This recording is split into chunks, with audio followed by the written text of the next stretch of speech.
হয়, বিনন্দ কুমাৰ শইকীয়া এনেকুৱা এগৰাকী কংগ্ৰেছ নেতা আছিলে যি এটা সময়ত ডক্টৰ হিমন্ত বিশ্ব শৰ্মাৰ সৈতে কংগ্ৰেছ ত্যাগ কৰি বিজেপিত যোগদান কৰিছিলে। বিগত দিনকেইটাত বিনন্দ শইকীয়া যদিও বিজেপিতে আছে, কিন্তু শেহতীয়াকৈ তেওঁৰ বিজেপিৰ প্ৰতি মোহভংগ ঘটিছে। তেওঁ পুনৰ কংগ্ৰেছলৈ ঘূৰি যোৱাৰ এটা সম্ভাৱনা এই মুহূৰ্তত দেখা গৈছে। আমি আমাৰ দৰ্শকক জনাব বিচাৰিছোঁ, কিছু সময়ৰ পিছতে আনুষ্ঠানিকভাৱে বিনন্দ কুমাৰ শইকীয়াই তেওঁৰ যি দলীয় পদত্যাগ পত্ৰ, সেই পদত্যাগ পত্ৰ প্ৰেৰণ কৰিব বাজপেয়ী ভৱনলৈ।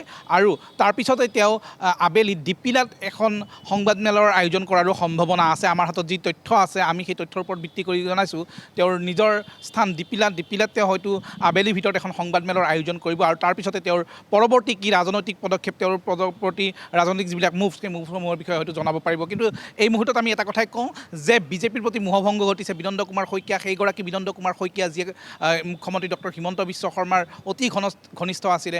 ডক্টৰ হিমন্ত বিশ্ব শৰ্মাৰ সৈতে একেলগে যিসকল নেতাই কংগ্ৰেছ ত্যাগ কৰিছিলে, তেওঁলোকৰ ভিতৰত এগৰাকী আছিল বিনন্দ কুমাৰ শইকীয়া। সেই বিনন্দ কুমাৰ শইকীয়া দাদা ব্ৰিগেড বুলিয়ে কওক বা অন্য বুলিয়েই যাওক, যি নামেই নিদিয়ক কিয়, তেওঁলোকৰ সেই এটা অতি ঘনিষ্ঠ যিটো মহল আছিল, সেই ঘনিষ্ঠ নেতাকেইগৰাকীৰ যিটো লবি আছিল, সেই লবিটোত তেওঁ আছিলে। কিন্তু শেহতীয়াকৈ বিনন্দ কুমাৰ শইকীয়া কংগ্ৰেছলৈ প্ৰত্যাৱৰ্তন কৰিব এনেধৰণৰ সম্ভাৱনা মুকলি হৈছে। আৰু কেইটামান মুহূৰ্তৰ পিছতে হয়তো তেওঁ আনুষ্ঠানিক পত্ৰ প্ৰেৰণ কৰিব আৰু আবেলি 3 বজাত, মই পুনৰ কৈছোঁ, ডিপিলাত এখন সংবাদমেলৰ আয়োজন কৰিব। একে সম্ভাৱনা দেখা গৈছে জ্যেষ্ঠ অগপ নেতা প্ৰাক্তন বিধায়ক সত্যব্ৰত কলিতা আৰু ডাক্তৰ কমলা কলিতাৰ ক্ষেত্ৰতো। এই দুয়োগৰাকী নেতাইও শীঘ্ৰেই দল ত্যাগ কৰি কংগ্ৰেছত যোগদান কৰাৰ সম্ভাৱনা আছে। তেওঁলোকৰ কাৰণে পথ প্ৰশস্ত হৈ আছে অসম জাতীয় পৰিষদৰো। অসম জাতীয় পৰিষদৰ সৈতেও তেওঁলোকৰ যোগাযোগ চলিছিল। এনেধৰণৰ কথা বতৰাও ৰাজনৈতিক মহলত যথেষ্টখিনি চৰ্চা চলি আছিল। কিন্তু অসম জাতীয় পৰিষদ নে কংগ্ৰেছ, এই দুটা কথাৰ মাজত তেওঁলোকে হয়তো শেষ মুহূৰ্তত কংগ্ৰেছৰ প্ৰতিহে বেছি আকৃষ্ট হ'ব পাৰে, বা কংগ্ৰেছৰ প্ৰতিহে তেওঁলোকৰ যিটো বিশ্বাস যে কংগ্ৰেছ দলেই তেওঁলোকক অতি ৰাজনৈতিকভাৱে সুৰক্ষিত কৰিব, বা তেওঁলোকৰ যিটো পৰিচয় আছিল, সেই পৰিচয়ৰ ওপৰত ভিত্তি কৰি তেওঁলোকক টিকট দিয়াৰ ব্যৱস্থা কৰিব।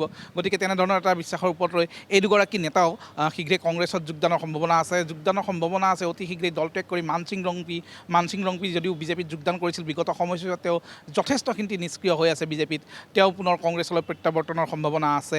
এতিয়া কথা হৈছে কি, যিসকল নেতাই আচলতে এটা সময়ত কংগ্ৰেছৰ বিৰুদ্ধে আছিলে, বা এটা সময়ত কংগ্ৰেছত থাকিলে তেওঁলোকে দলীয় নেতৃত্বৰ প্ৰতিয়ে হওক বা অন্য কোনো কাৰণত তেওঁলোকৰ যি আনুগত্য, সেই আনুগত্য বাদ দি তেওঁলোকে বিজেপিলৈ যাত্ৰা কৰিছিল, বিশেষকৈ বিনন্দ কুমাৰ শইকীয়াৰ দৰে নেতা, তেওঁলোকে পুনৰ কংগ্ৰেছলৈ ঘূৰি অহাৰ সম্ভাৱনা আচলতে এটা ডাঙৰ ইংগিত বহন কৰিছে, পৰিস্থিতি সলনি হোৱাৰ ইংগিত বহন কৰিছে। ইয়াৰ অন্তৰালত কি আছে? প্ৰথম কথা হৈছে, বিজেপি এতিয়া যথেষ্ট শক্তিশালী দল। অসমত বিজেপিৰ যিটো পূৰ্বৰ স্থিতি, সেই পূৰ্বৰ স্থিতিৰ তুলনাত এতিয়া যথেষ্ট শক্তিশালী। তেওঁলোকৰ দলীয় নেতাৰ ভিৰ আছে বাজপেয়ী ভৱনত। তেওঁলোকে কোনে কাক ক'ত কেনেকৈ ৰাজনৈতিকভাৱে তেওঁলোকক সন্তুষ্ট কৰি ৰাখিব পাৰিব, বা তেওঁলোকক কেনেকৈ ৰাজনৈতিকভাৱে আচলতে সংস্থাপিত কৰি ৰাখিব পাৰিব, তাত যথেষ্টখিনি আশংকা থাকি যায়। আৰু তেনে আশংকাৰ মাজত বিনন্দ কুমাৰ শইকীয়াৰ দৰে নেতা দলীয় টিকটৰ পৰা বঞ্চিত হোৱাৰ পূৰ্ণ সম্ভাৱনা পুনৰ আছে। গতিকে তাৰ পূৰ্বেই তেওঁ কংগ্ৰেছলৈ ঘূৰি আহি চিপাঝাৰ সমষ্টিৰ পৰা তেওঁ পুনৰ নিৰ্বাচনত অৱতীৰ্ণ হ'ব, তেনেধৰণৰ আশা মনত পুহি ৰাখিছে। এইখিনি কথা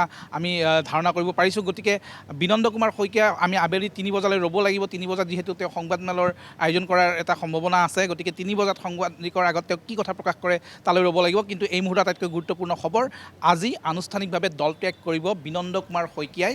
কিছু সময় পিছতে বাজপেয়ী ভৱনলৈ তেওঁ আনুষ্ঠানিক পদত্যাগ পত্ৰ প্ৰেৰণ কৰিব। ধন্যবাদ জ্ঞাপন কৰিছোঁ অমৰেন্দ্ৰ ডেকা সবিশেষ জনোৱাৰ বাবে।